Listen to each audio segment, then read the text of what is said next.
Hi guys, welcome to my coffee show. My name is Jack and today we are talking about this R3 blade hand grinder from MHW-3BOMBER.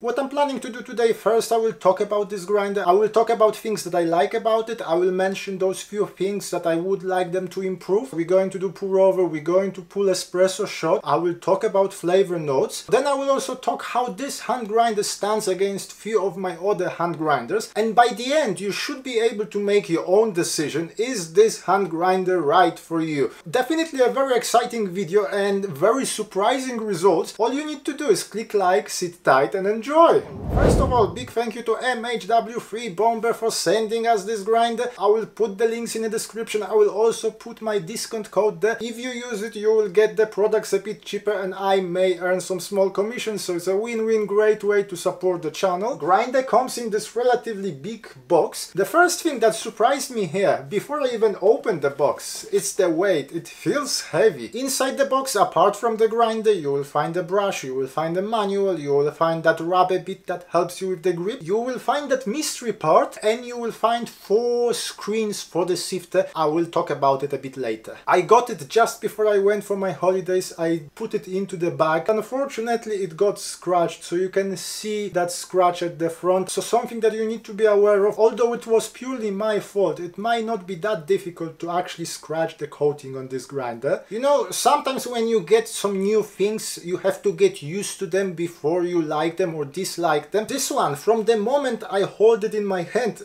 I liked it. It fits perfectly into my small hands. I like that deep black color. I like that red grind indicator. That wooden knob, it has a bit of the shine. You have a MHW-3BOMBER logo at the front. It's relatively small. The grinder, as I mentioned, it feels a bit heavy. It weighs 740 grams. It feels solid. It's made mostly out of metal. The catching cup is magnetically attached. They say there is magnetic absorption design. They mention 72 magnets and I have to say it feels secure. On top you will find that external adjustment system, something that I like to see in all of my grinders. This is a stepped grinder. You have 60 clicks per revolution and you would have to do multiple revolutions if you want to grind for a coarse settings. For espresso you work within that first revolution. For pour over you probably won't go over second revolution. Altogether you have 180 settings. Unfortunately, it does not show which revolution you are on. The size difference between each click, it's 16 microns, so it's very precise. Now, the one thing that may surprise you here is stated capacity of this grinder. They say on the website it's 20 grams. When you look at this grinder, it looks huge. Even when you put 20 grams into the grinding chamber, it looks like you can still squeeze in maybe 5, maybe even 10 grams of coffee. The reason that stated capacity is so low, it comes with the inbuilt sifter. You could use more than 20 grams, but the sifting apparently would not be that effective. When you take the catching cup off, you can unscrew the bottom bit. You will see a screen here. You also get 4 other screens for that sifter with different sizes of holes. So the one included here is 500 microns. Choose them depending on a brew method. For pour over, they recommend to use that 500 microns. The way it works, you grind the coffee. Once it's done,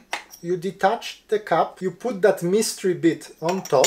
Now you do the sifting. So the way they recommend to do it is sideways for 15 seconds. The interesting bit that I found on the website, they say that sieving also relieves pressure. Enjoy it in the present moment. According to them, this is almost therapeutic. I could talk about some therapeutic movements, but I don't want to be rude here. Once that sieving is over, I would recommend to bang it on top of the countertop. There is that rubber bit underneath, so you won't damage the countertop, you won't damage the grinder. Then you take the top off, transfer the coffee into your brewer.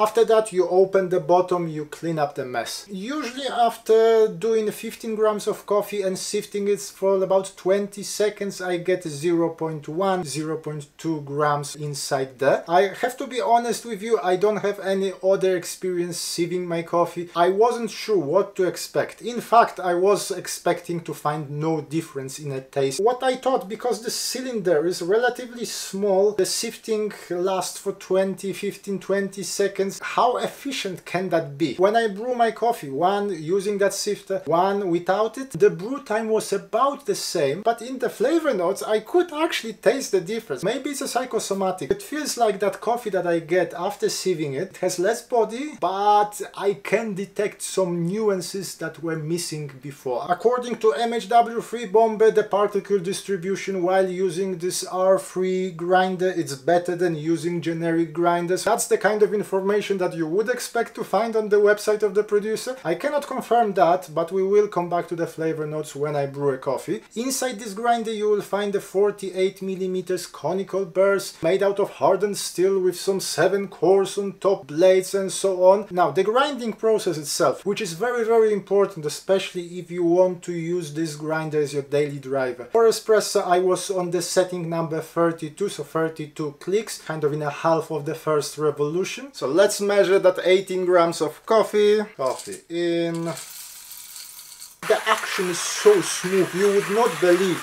Some grinders, much faster grinders, at first you have to put lots of effort. Here I can easily talk and I can easily grind. Normally I don't do it like so. Normally I would do it here, but that would look weird on the camera. Today it took me 1 minute and 10 seconds. Yesterday it was more like 1 minute and 20 seconds. So you can expect some static. There is a static at the bottom of the grinder, and you find the static in that cylinder here. Yes, you may use RDT method.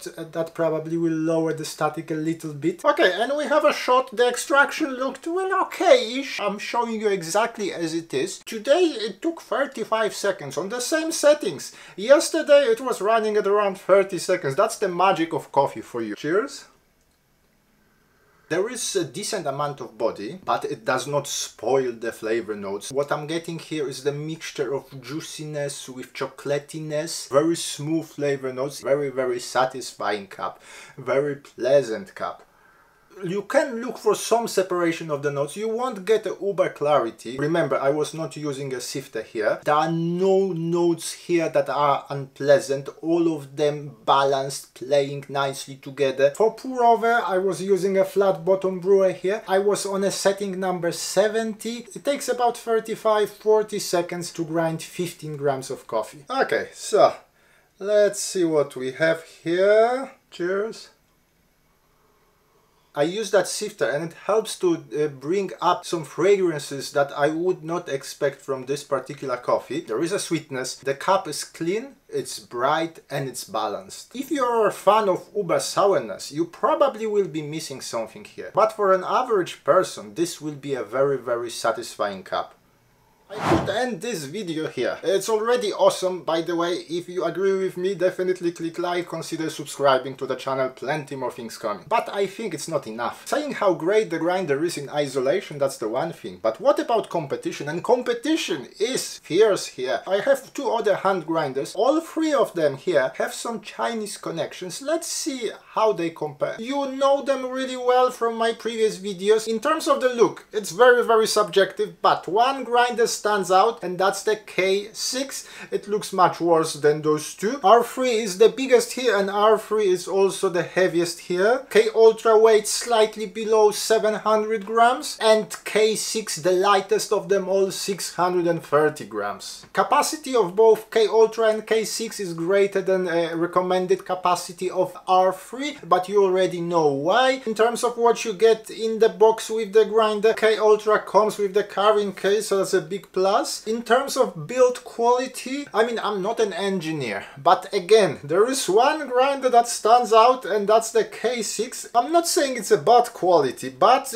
those 2 look more premium. Both of them have magnetically attached cups, but this one, the magnets are not very strong here, probably because there are more magnets. It feels more secure. The only thing that worries me here is how easy it was to scratch the surface of this R3. I've been using this K Ultra for a while and I don't really see any wear and tear here. All 3 of them come with 48mm conical burrs. All 3 of them, they have external adjustment system. With K Ultra you operate within 1 revolution. K6 and R3 you have to do multiple revolutions. K6 will show you exactly on which revolution you are on. All three of them are stepped grinder. The size difference between each click on K Ultra is 20 microns. Both K6 and R3 is 16 microns. Now, the daily usage, the usability of those three grinders, I already mentioned that when you use R3, it's very smooth. K6 is not as smooth, but it is okay. K Ultra here is the fastest. And again, there is that nice smooth action here. But the most important question you will ask me now, how was the coffee? How was the pour over? How was the espresso? Overall results are very coffee dependent. To choose the winner, you have to decide which flavor notes are your favorite. With the pour over, if you are using light roast coffee, if you are aiming for fruitiness, for sourness, you would be choosing between those two, because those two grinders, they enhance those fruity sour notes. With the coffee that I used during my rehearsals, K6 gave me the most of the sourness, K Ultra gave me more of that juicy sweetness. R3, as I already mentioned, especially when using that sifter, the clarity is about the same as with those two grinders, but the sourness goes down a little bit. With certain coffees, you would feel like you are missing something. With some coffees, because that sourness is not a dominant flavor, the other flavor notes, you can notice them better. Now, for espresso I was not using the sifter. First of all, the K6, for whatever reason, was the most difficult to dial in. All three cups in isolation were nice. K6, lots of sharpness, lots of sourness, but that sharpness was to the point that it was becoming challenging. K Ultra, similar like with pour overs, fruity sourness, juiciness, nice balance, very enjoyable cup. But the biggest surprise was how good the espresso from that R3 can be. Again, you won't experience that much of the sour flavor notes from this grinder than from the other grinders, but if you are aiming for more balanced espresso shot, you are here for a treat. The last information here that you need before you make your own decision is the price difference. K Ultra, it costs around £240. K6, the price can fluctuate, but I've seen it for £99. This Blade R3 grinder currently on MHW-3BOMBER website, £94. Even cheaper with my discount code. Personally, if we take price out of equation, I would be choosing between those two, but this one is definitely the biggest surprise of the year for me. And as long as you don't mind reduced sourness, it may surprise you as well. In the comments, as I normally do, I will ask you what is your favorite hand grinder. But for today, thank you very much for watching. My name is Jack, this is my coffee show, and hopefully I will see you soon. Thank you, bye!